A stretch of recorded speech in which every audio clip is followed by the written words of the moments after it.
What is going on, world? It is July 13th, and I currently have about 18 days into the 1-year transformation photos. So let's step on the scale here and see where my body weight's at.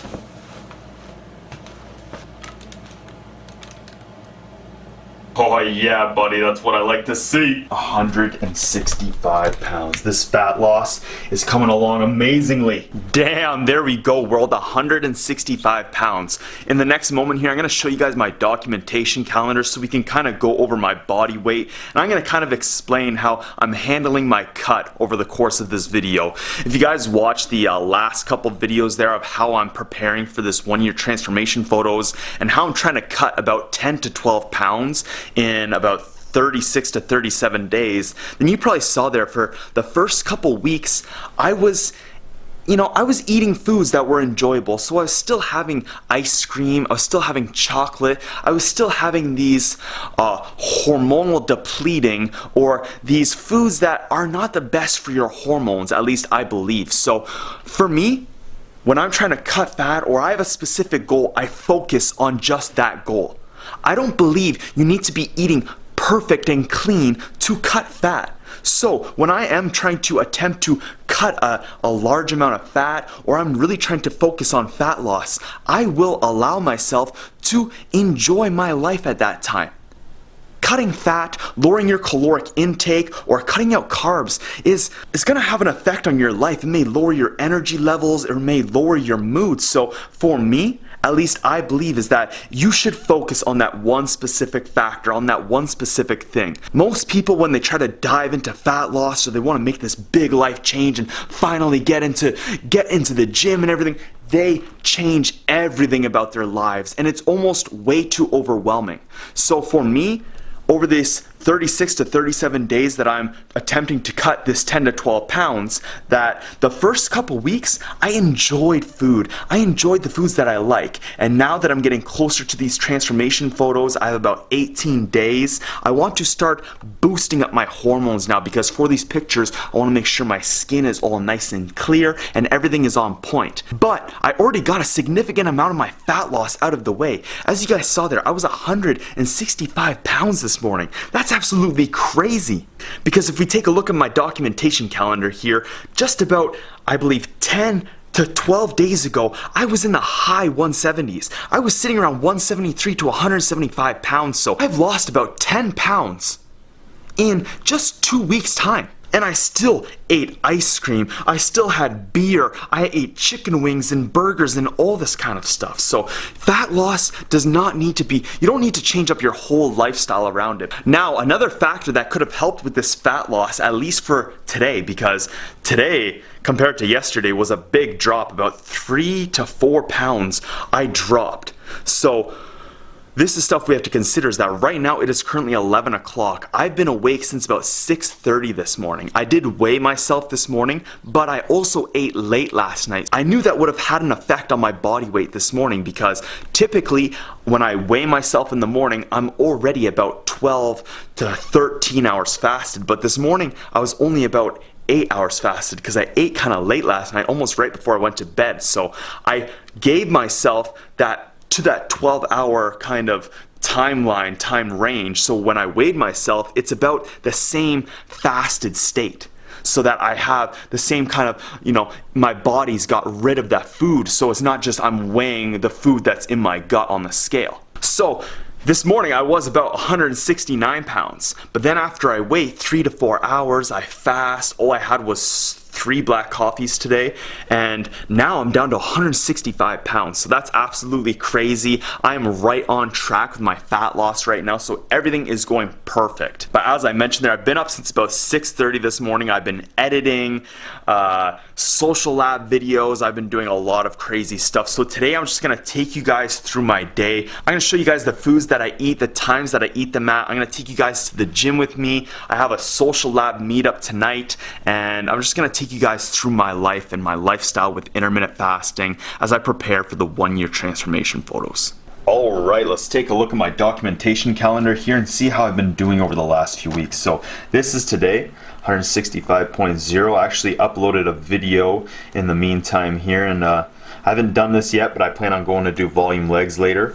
And this is how I've been doing over the last week here. So yesterday 169.6, 171.6, 168.6. So typically when I have a star here, it means I ate late the night before. So that's why my body weight, I'm guessing, because I had a very short fast, kind of as I discussed this morning, is that I'm higher. But if I were to wait 4 or 5 hours, I'd probably be down to about 169.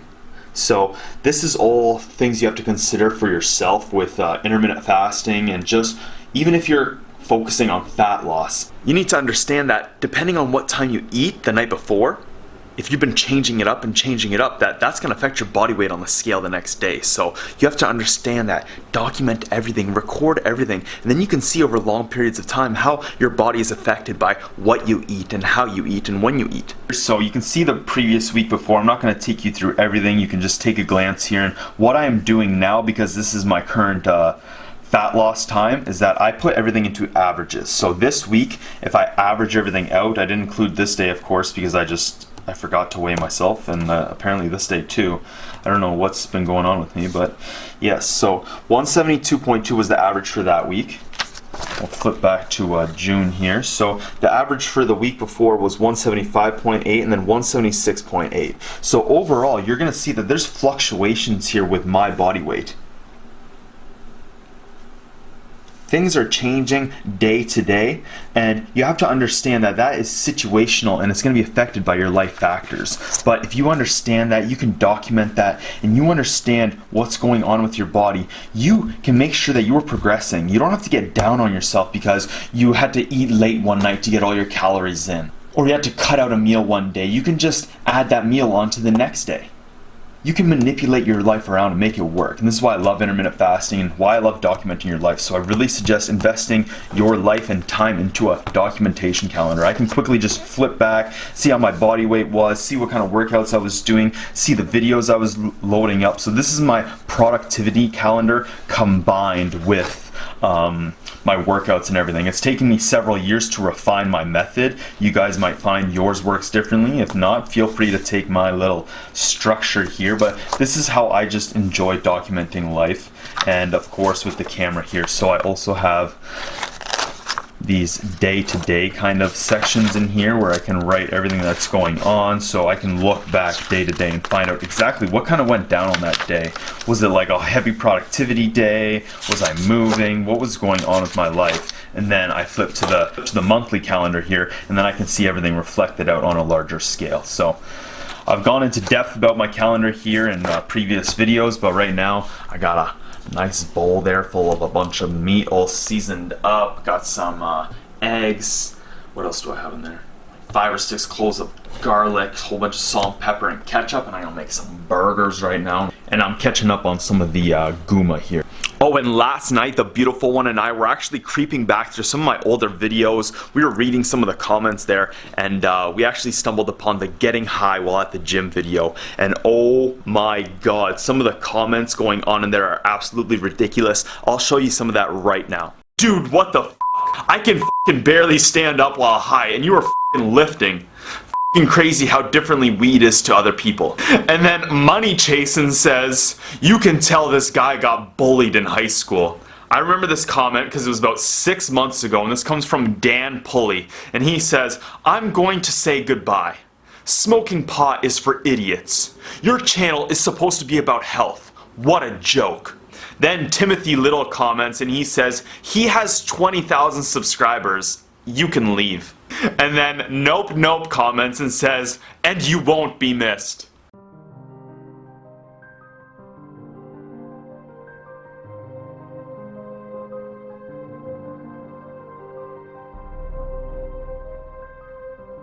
And of course, right when I want to make burgers, it starts raining.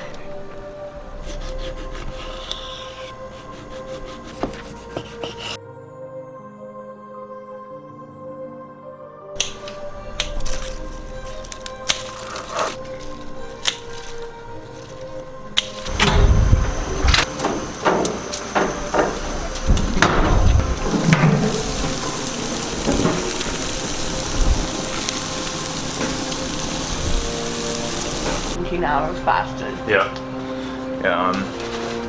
your 17 hours? Did we Yeah. both stop at the same I time think last so, time? unless you ate after me. I don't think so. We pretty much like Stop eating. you made that egg stuff and that was it. Oh yeah. Okay. And that was like, we sat down after finishing eating that, like before 10:30. Yeah. And it's 3:30 right now, so breaking the fast with 2 double homemade hamburgers.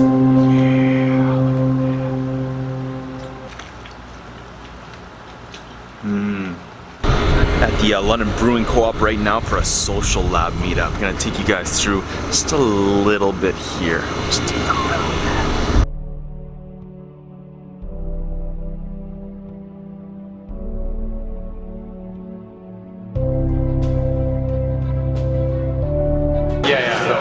Yeah. So on this group, if anyone ever mentions gentrification, there are people that are like, this is great, you're improving the area, and then there are people that are like, you're pricing us out of the neighborhood.